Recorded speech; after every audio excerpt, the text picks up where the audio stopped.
This is K.M. Weiland, and you're listening to the 80th episode of the Wordplay Podcast. The brand spanking new year of 2011 lies ahead of us.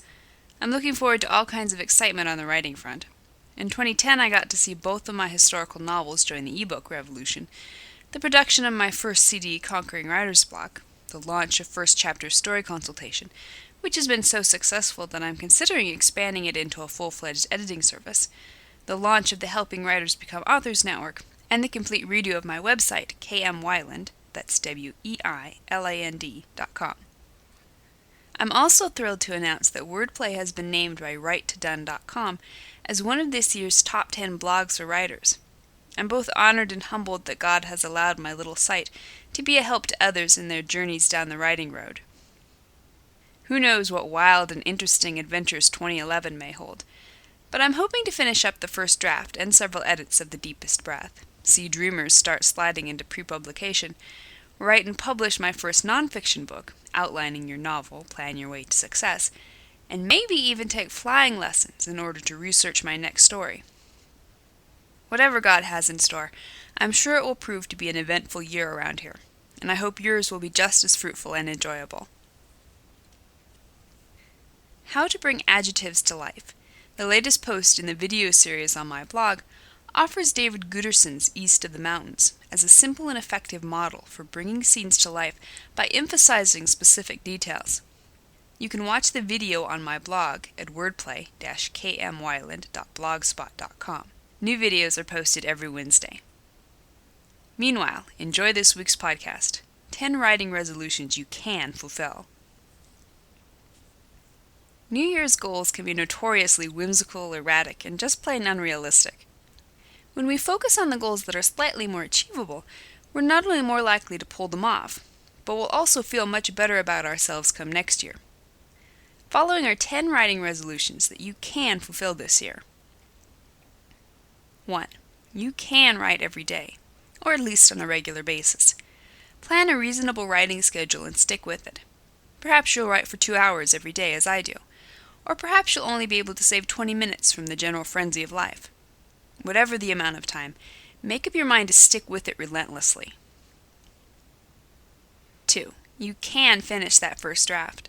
Let this be the year you type the end on that story or stories you've been tinkering with. Unfinished stories are unread stories, and unread stories are unpublished stories. Start building the habit of finishing every story you start. You can study the craft and read more.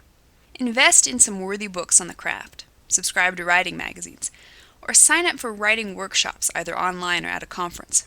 And don't forget to read like crazy. The best way to study the craft is to learn at the feet of the master wordsmiths. 4. You can enjoy every minute of it. Okay, maybe not every minute. You're entitled to the occasional headbang against the keyboard when your main character is blowing raspberries instead of cooperating. But don't let yourself forget that, as a writer, you're one of the most blessed people on the planet. Embrace the ups and downs of the craft, and don't let the rough moments get to you. 5. You can find a critique partner. Every writer needs at least one pair of objective eyes to catch the glaring mistakes in his manuscript and cheer him on when the going gets tough. If you're not already lucky enough to have such a person, start frequenting writing groups, forums, and blogs. Strike up friendships and offer to trade manuscript critiques. 6. You can banish writer's block. Learn to cultivate a lifestyle that will encourage inspiration, and master the skills that will send writer's block packing whenever it threatens. For more on the subject, you can listen to my CD, Conquering Writer's Block and Summoning Inspiration. 7. You can stretch your comfort zone. Safe is boring.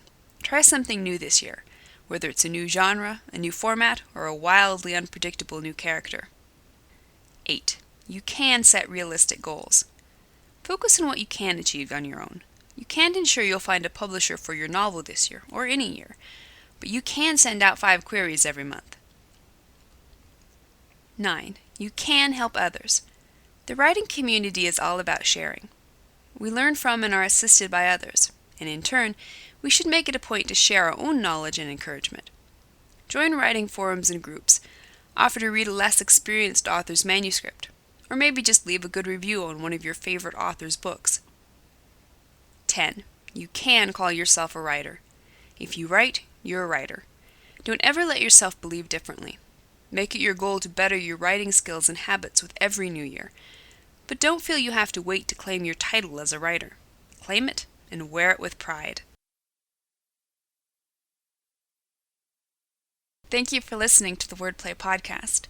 To read a transcript of this episode, visit me on the web at wordplay-kmwyland, that's weiland.blogspot.com, and be sure to listen again next week.